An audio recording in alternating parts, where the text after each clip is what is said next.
Hey, listen, look at this as you're 95 yards down the field, okay? This is the toughest part of the field to score on those last 5 yards. That's how far you've come today, right? So let me get your attention for the next half an hour. We're going to go through a lot of stuff really, really quick. It's all recorded. You can get it transcribed later. I'd almost rather have you paying attention than writing notes, okay? It's hard to do two things at the same time, but we're going to go through a lot of stuff real quick. How many in here have never heard me speak anywhere, live or virtual?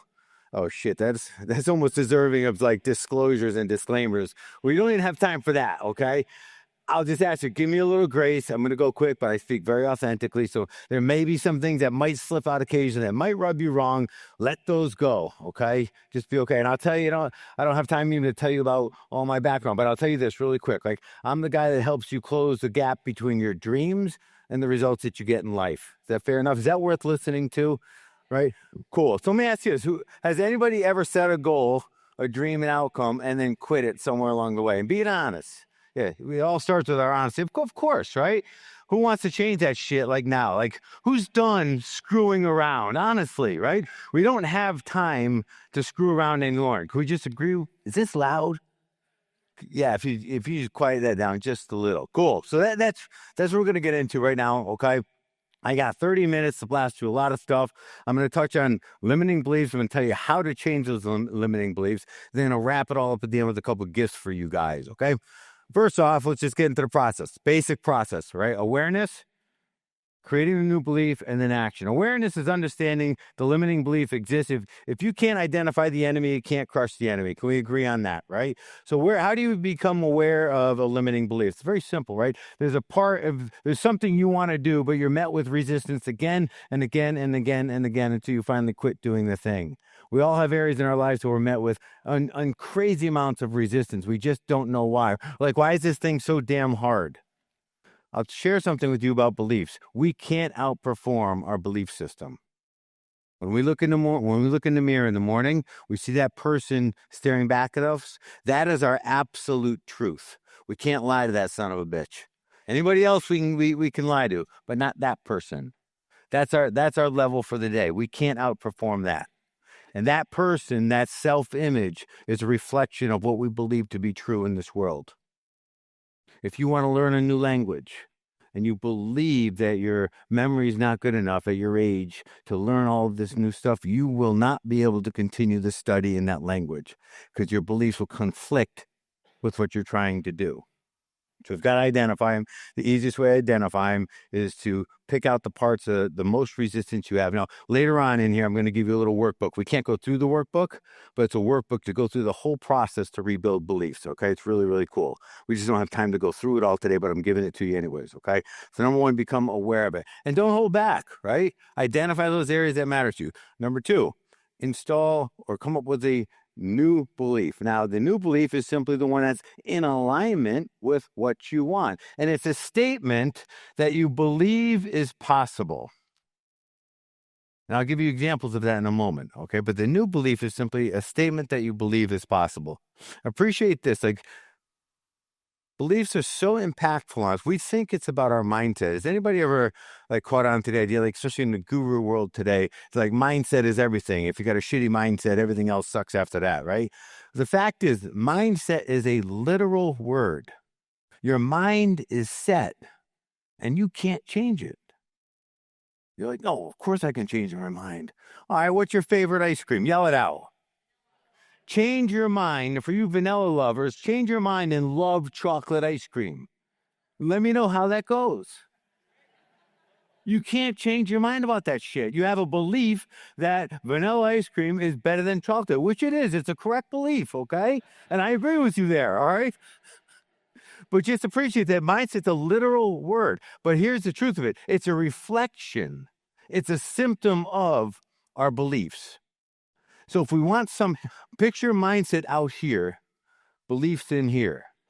So if we want our mindset out here to change, We've got to change the belief that it's anchored to. Does that at least make common sense to you guys?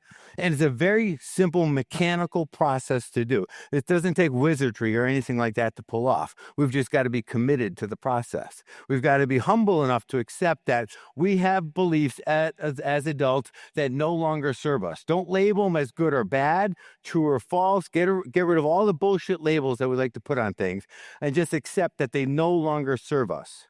When we were children, all sorts of beliefs got piled into us by parents and church and school and all this other stuff long before we had the ability to even kind of think about them or analyze them. They just programmed us. And a lot of us still carry those same beliefs. Fine, it's okay. They're not good, they're not bad, they're not true, they're not false. They just no longer serve us in who we are becoming. And that's a big word in this. If you want to have something that you don't currently have, which I assume is all of us, does everyone in here want something they don't currently have? Of course we do. If we want to have something that we don't currently have, we've got to do stuff that we're not currently doing, which means we got to first become someone we're not yet. Is that fair enough? Be, do, have. And the becoming part is changing that belief system that we operate on. It's no more complicated than that. And we get to choose and pick that. Right? That's how powerful this is. So number one, become aware of it. Number two, create a statement. You won't believe it in its entirety yet, but a statement that you believe is possible, that's in alignment with the outcomes that you want. And then third is taking the action towards it. And we'll go through this a little deeper as we go further along here. Okay. Now, what I want to do is go through a couple examples on how this will play out. Who has limiting beliefs around AI? You guys are so full of shit, though. Yeah. I know you do, okay? Because I hear from you. I hear from you guys all the time. I get it. It's okay. To have a limiting belief is not a bad thing. Doesn't make you a bad person, right? But it will get in your way if you don't accept that those exist, right? Like, look around the room, right? And we're not really a young crowd. Let's just be honest, okay? Some of us I'm 57 years old, and I get it. So, and as far as I'm concerned, if you're older than 57, you're old. And if you're younger, then you're young, okay? And I just am. Like, my age changes all the time, all right? So, but let's just appreciate it. As we get older, our beliefs get narrower and narrower. We think we're more limited when in fact it doesn't work that way. And there's a whole bunch of reasons why all that shit happens. Like if you had to do something brand new, like ride a bike for the first time, you'd really struggle with that today. You'd say, gotta ride a bike. I don't think I'm qualified. I don't know shit about physics or gravity or momentum or pedaling speed or steering. Or what the hell is the chain doing? Right? You'd want to know all these answers, all these questions answered before you got on a bike. Kids don't do that. Kids just get on it and say, screw it, I'm just going to go and see what happens. They fail forward. We've heard that term before, haven't we? Right? Fastest way to learn is to fail forward. That's what I'm going to ask you to do in this process, okay? Don't think you need all the answers. I'll tell you this right now, and it's called the discovery process. Most of the things that we think we absolutely need in order to take action are only available to us in taking the action, in the feedback loop, in going through the experience and getting the lessons back from it. So let's go through some examples here. I'm too old to start over. I put this one in here because, well, a lot of us feel that. And anytime we got to start something new, right? So the new belief, a statement that is possible, right? Experience, wisdom, and AI tools, a multiplier, give me an edge over younger competition. Is that possible? Is that at least possible? And possible is huge here. We don't get guarantees in life. We don't get warranties with shit. It doesn't work that way. But the human soul needs to know that something is at least possible for us to take action on it. As a matter of fact, we can get really fired up knowing that there's a possibility that the efforts will result in the things that we want, right? What are the action steps? Learning AI tools to accelerate your learning. Not that difficult, but that's easy to figure out once we have the new belief in place. You guys starting to get the system here? Go through a couple more. It's too late to learn new skills. Anybody ever thought that to themselves? I have, absolutely, without a doubt, right? And then AI showed up. I'm like, shit, I don't have to learn much anymore, right? I just have to learn how to use these tools, and it does all the other stuff for me. And that's a true story, right? So, new belief, a possible belief, is that I don't need to know it all. AI makes complex skills easier to execute with limited expertise. Is that a true statement? Right? That's something we can lean into. So no, it's not too, this is what I have found with AI. And mind you, I'm the least technologically advanced human being you probably have ever met. Okay. Because I generally don't like it. All right. But what I have found is that there's a few things that I'm pretty good at, and the rest I kind of suck at. But when I fill in AI for all the things I suck at, AI becomes experts at it. And now I'm a rock star. So the fewer things that I'm good at, the better things I'm an expert at now. You get what I'm doing here? So the more you suck, the greater the expert you'll be, is what I'm trying to surmise here for you, okay? So people like me, finally it's our turn, okay? I don't have enough time to make this work. Anybody ever think that once ever? Whoever runs around, I say whoever, I know we all do, right? Run around, I just don't have enough time. I get it. I got to change your ideology around time here just for a minute, right? Do we all have the same amount of time? So is it fair for me to say I don't have enough? That's kind of selfish, right? Arrogant almost. Change your focus. We all have the same amount of time. It's the only thing we can really count on, time and the rate at which it clicks away. It's the only thing that's really dependable, and it's 100% non-manageable. Does that statement make sense? You can't borrow it, trade it, slow it down, speed it up. There's nothing in the definition of management that associates over to time. It just doesn't work. However, we can change our focus. See, if we focus on managing time, we're focusing on the part of the equation that we cannot control. Would you agree? We can't do anything with it. If we focus on how we choose to use our time, the actions within the time, now we're back in a driver's seat. So the next time you say you're going to do something for someone and you don't do it, don't say I didn't have enough time. Be honest. You know what the honest statement is? I chose to do something else during that time. Lands differently, doesn't it? Like, but you know what you'll do? If you start looking at time that way, you'll say no to more things that don't matter as much to you, saving the right amount of time for the things that do matter to you. I don't have enough time to make this work. God, I wrote this shit small. New belief. AI and automation free up my time. I could choose how to spend my time. Oh, thank you for that. You didn't get like what I could. Just kidding. So, action step: use AI powered automation for marketing, customer service, operations, so you can work smarter and not harder. Does that make sense? Is that an action statement that you can believe in? Does that make it possible? Right? That you might be able to use AI to create more time in your life. 100%. I don't have what it takes to compete. Anybody ever think this? We all do, because it's a part of us. You know what I've found too is that the better you get at something, the more you suck at it. Do you realize that? The more you think you suck at it. One hand, you think you're great at it. On the other hand, when you're talking to yourself, you can't believe how bad you are at it. It's a weird way humans beat ourselves up, right? So no doubt we'll always challenge ourselves. I don't have what it takes. I'm not good enough, right? New belief. AI is picking up where I lack. AI does the heavy lifting. I just need to show up. Who can just show up? Of course we can all show up naturally, right? What I do next matters. And action steps: use AI-powered course creation, market research, lead generation to make your expertise stand out. Know what it means to you. Starting to get the process here? It's not difficult to change the way we believe things in order. However, the steps, which I'll talk about in a second, the work is a little more difficult. I want this, but I never finish what I start. Ooh, this is the big one. Should I bother even asking? Right? But here's the underlying belief that we have to attack here. And this is a big one for all of us. And I know it very well because I've struggled with it myself, right?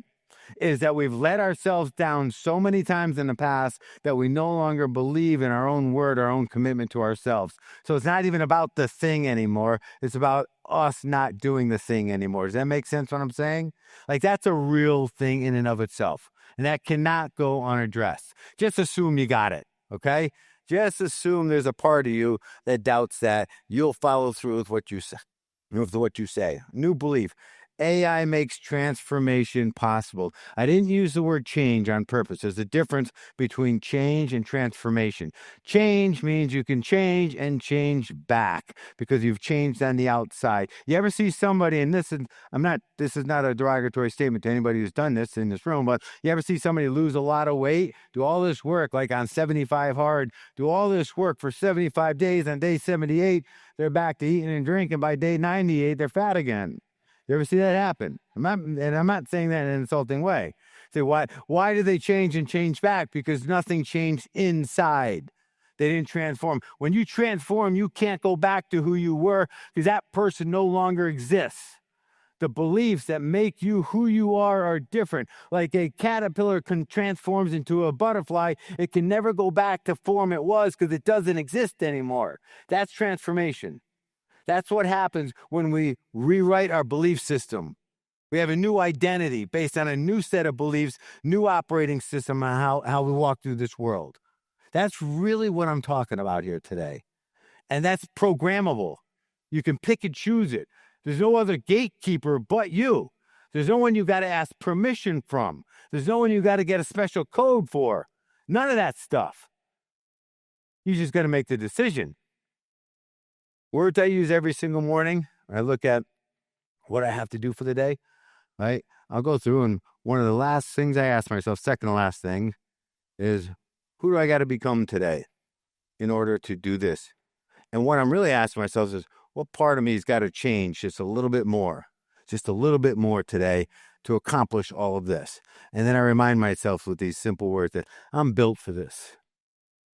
When you look in the mirror and you look right at your eyes and you see that person that wants to play small, and you look just above it and say, no, I'm built for this. You're stepping up to that next level. You're programming yourself, your subconscious, say, I got you. This one's going to be hard. We might get bloodied up today, but we got this. We'll do this together. Okay, the process. This you will want to take, okay? I don't have time to go through the whole workbook with you because we are running a tight clock here. But there's a workbook in here that actually walks you through the process of formulating a new set of beliefs, the ones that you need to accomplish what you need, okay? The process is the same. You become aware of the belief that's holding you back. Go through the cost of staying the same. Some of us have never thought about the cost of staying the same. Did you know that the cost of staying the same is usually about the exact opposite of the thing that you want to have? Pat, I want to make all this money. Well, that's because you're broke. So the cost of staying the same is being broke. Opposite of what you want to have. Pat, I want to lose a lot of weight. Well, that's because, right now you're carrying a lot of weight. Pat, I want to have this fantastic relationship. What's the cost of not doing the work of becoming that new person? Not having a fantastic relationship. They're usually direct opposites. That's the cost of staying the same. That's the cost of inaction. That's the cost of leaving here and not doing anything. I created a whole new definition around intelligence.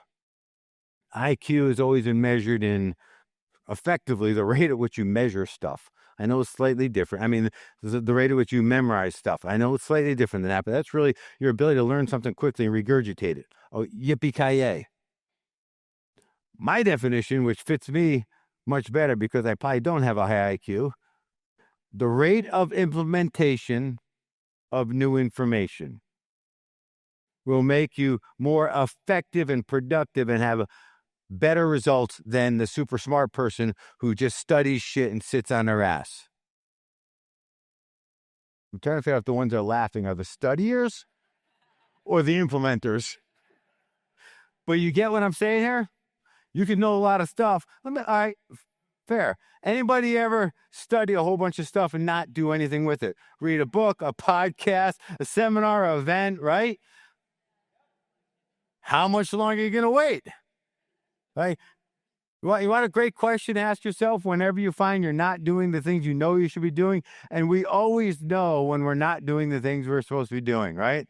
How much longer am I going to choose to accept my current results and outcomes? No other gatekeeper in that question. How much longer am I going to choose to accept these results? Cost of staying the same. it's keeping you from everything that you want. Your inactivity. The new belief, we plug in the new belief as we talked about, act and courage. Now, this is a big part here.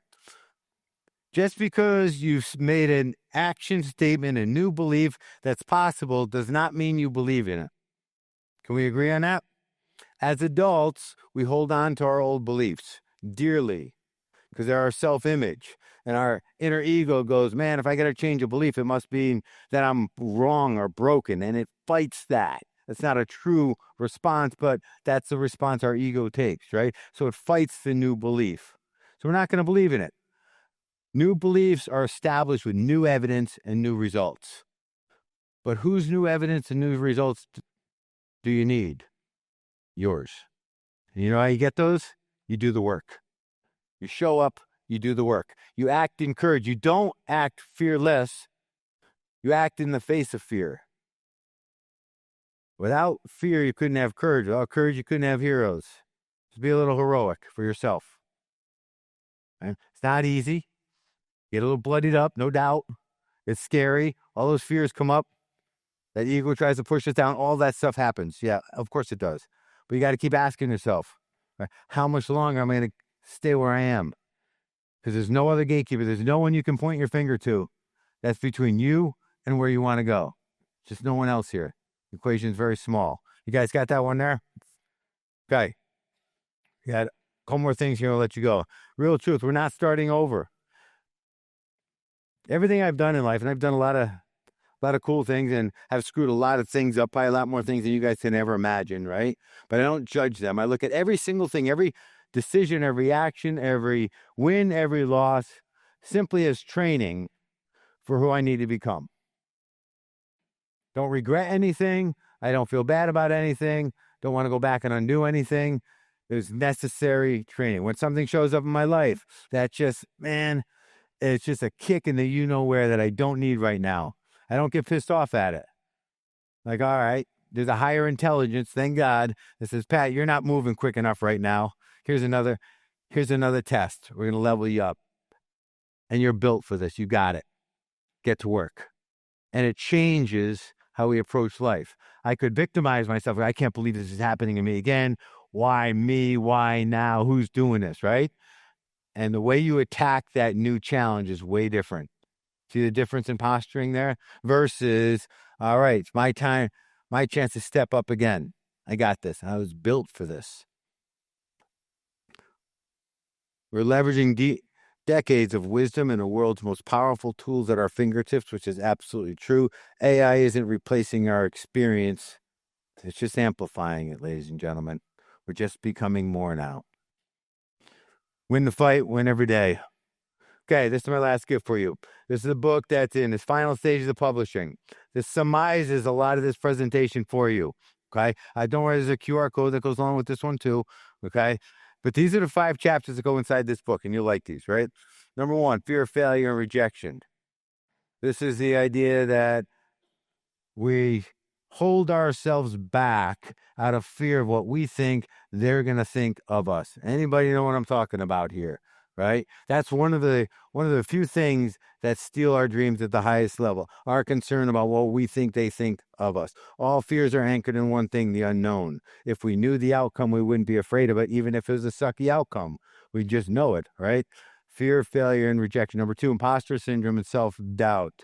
This is our shadow ego in us. Every time you go to be more, you start stepping up, that little voice creeps in and say, you're not good enough. You don't deserve this. You don't know enough. You're not smart enough. You don't have pretty enough friends.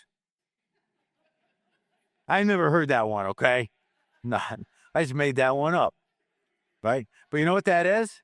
That is your own shadow ego, who's so content in the certainty of who you have been, wants nothing to do with who you are becoming. And the second you start challenging that, start rising up, it'll start pulling you down from the inside. That's that little voice creeping up, challenging, compromising the rate of your integrity at which you do things. Your confidence pulls you down. And you just got to say, and close your ears if you want to hear this, but this is what you should say to it, okay? Close your ears. Shut up, bitch.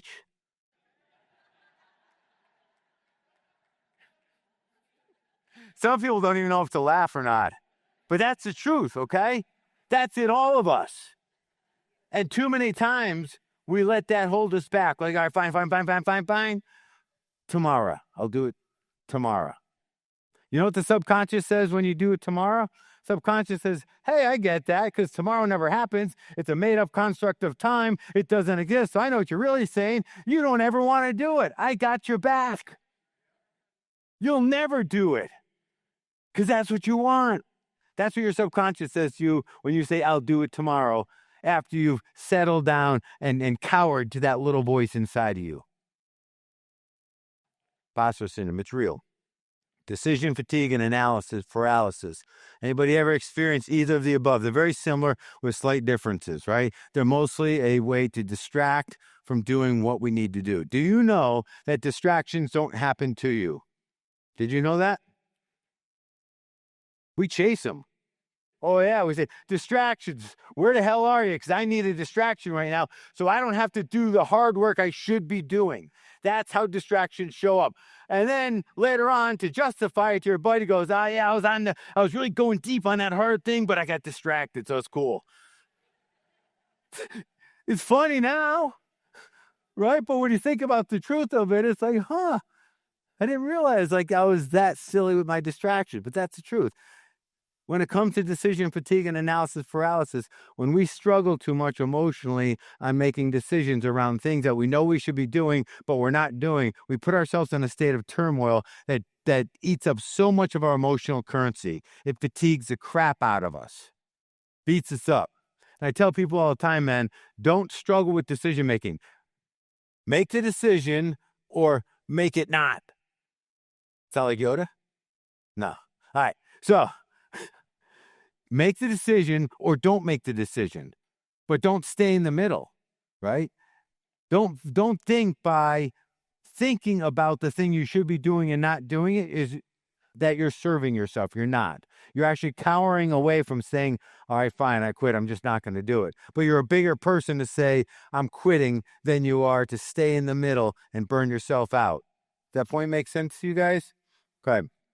Chapter 4, chronic stress and anxiety. Anybody ever struggle with chronic stress and anxiety? You know, one of the root causes of chronic stress and anxiety, and I'm not talking about clinical stress or anxiety. There is a disease level to it, okay? I'm not talking about that. I'm talking about the ones that we struggle with. It's when we put ourselves in situations mentally that we can't control. What if, and what do we follow what if statements with? All of the crap we don't want to see happen in the future. What if I do this and I fail, I lose, I get judged, they take it all, right? We never say, what if I win, I succeed, this works out just fine. Instead, we say, what if, followed by everything we don't want to see happen, and there's nothing we can do about it because it's a future event that we made up that doesn't exist yet. It's just not real, so there's nothing we can do to change it. And that's where that sets in. And that'll trigger our entire parasympathetic nervous system. Our body chemically will change. We will now feel what we're thinking. There's a whole physiological response that goes along with that. Then we'll go to bed. We'll fall asleep because we're tired, but we won't go into a deep sleep. And about 2-3 hours later, we'll wake up in a state of anxiety, not recovering. Anybody here know what I'm talking about here? Massively unhealthy. All happening in here. Anything this mind comes up with, our body will respond to. This chapter goes deep into that. It's one reason why I think our country is so sick compared to, when I say sick, I mean physically sick compared to other developed countries, because we spend so much time in an elevated state of fight or flight. Those systems triggered. Last one is isolation and loneliness. Anybody ever feel lonely in a crowded room? Ever? Entrepreneurialism can be tough here, right? How many of you go home and you have a pool of really close friends that are also entrepreneurs and you talk all about business growth and development and AI shit all the time? Like 3 of you, fantastic. And the rest of you, who do you talk to this stuff? Who do you talk with about this stuff? Or the challenges or the setbacks or your fears or your concerns? Or when you got to bounce decisions off? You quickly find that, no, we create islands for ourselves. And you know what we do in islands when we're stuck with ourselves? People say, oh, you should have time alone. You should think and stuff. No, we think too much already. And we become our biggest critic when we're alone, because we'll challenge ourselves with a question, but we'll never lean to the positive side of the answer. We'll always find doubt in ourselves, and we'll spiral ourselves down. And it becomes a very, very lone. Then we distract ourselves, and then we go into stress and anxiety, and then finally we start drinking. Okay, that's just the process, right? I say that sarcastically, but only kind of, right? Time's up. This isn't an easy game we play. I'm just being perfectly straight with you, right? But we are generally built for this. We're not built for a life of comfort. We're built to be challenged. And it's easy to take the path down of, hey, I want to stay comfortable. But that's the exact path that will keep you from having any of those dreams that you genuinely want in your life. That's a true story. Guys, gals, thank you very much. That's a wrap for this episode of the AI for Business podcast.